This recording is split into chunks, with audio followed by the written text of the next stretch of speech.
This love is a fierce love.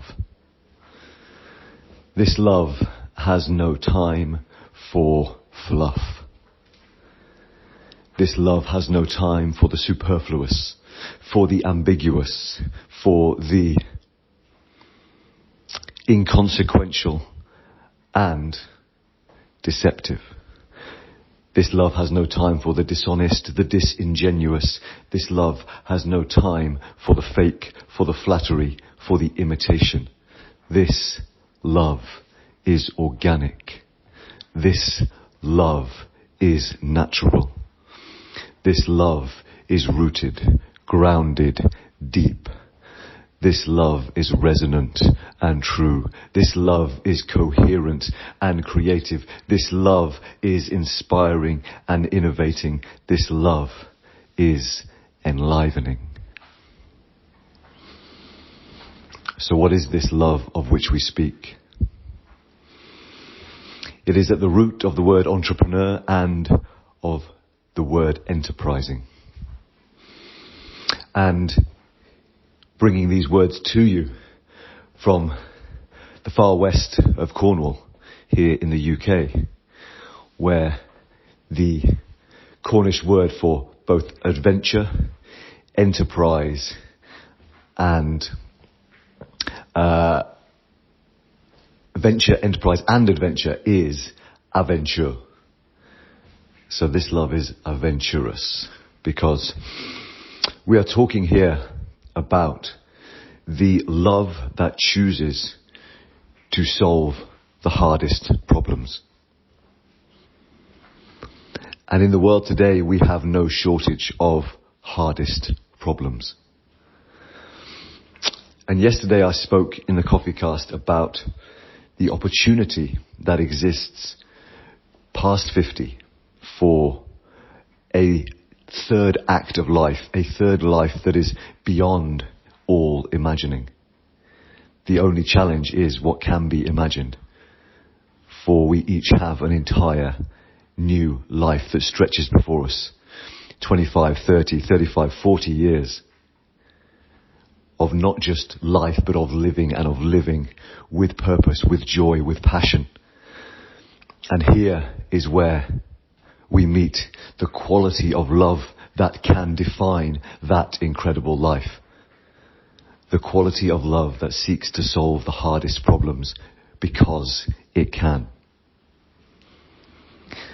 And yet the nature of this problem solving requires a love that is all the things we just listed out. And perhaps most importantly,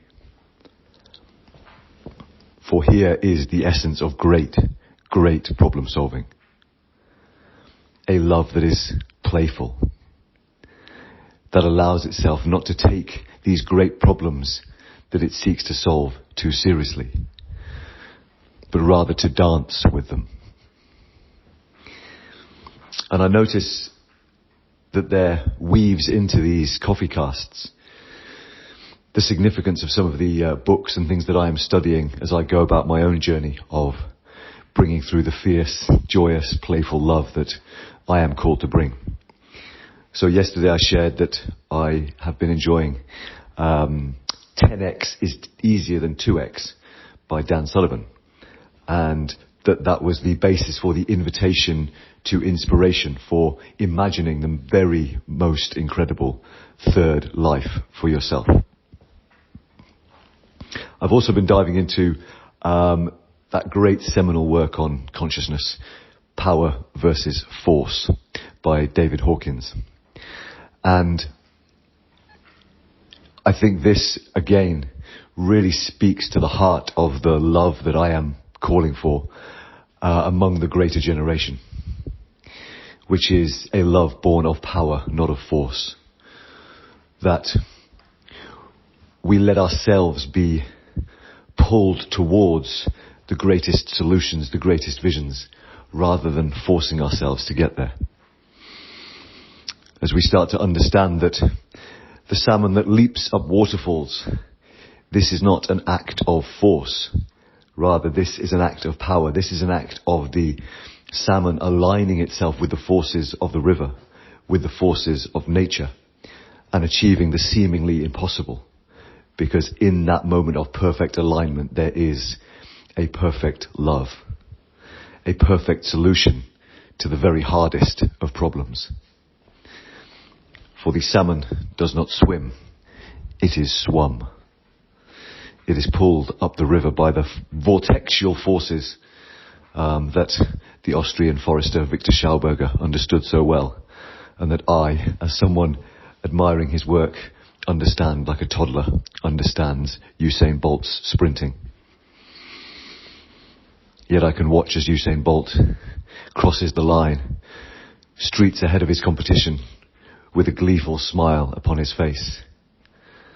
And I can know too that that same quality of love and of problem-solving capacity exists in me. It exists in you. And it is the great adventure I believe we are being called to as the greater generation. That whatever our entrepreneurship, our enterprise may come to be defined by, ultimately it will rest on this quality of love, of desiring so deeply to live a life that is full and joyous and meaningful that you admit nothing else, that only this love will serve as fit standard, as the container for what you embark upon. And that only this love and how you bring it to bear upon the problems that you choose to solve will suffice for your soul to rejoice daily. For this is a love that is born of soul. And from that soul, it ripples out to touch the hearts and souls of every other. So today, how will you play and dance and share this great love as a member of the greater generation?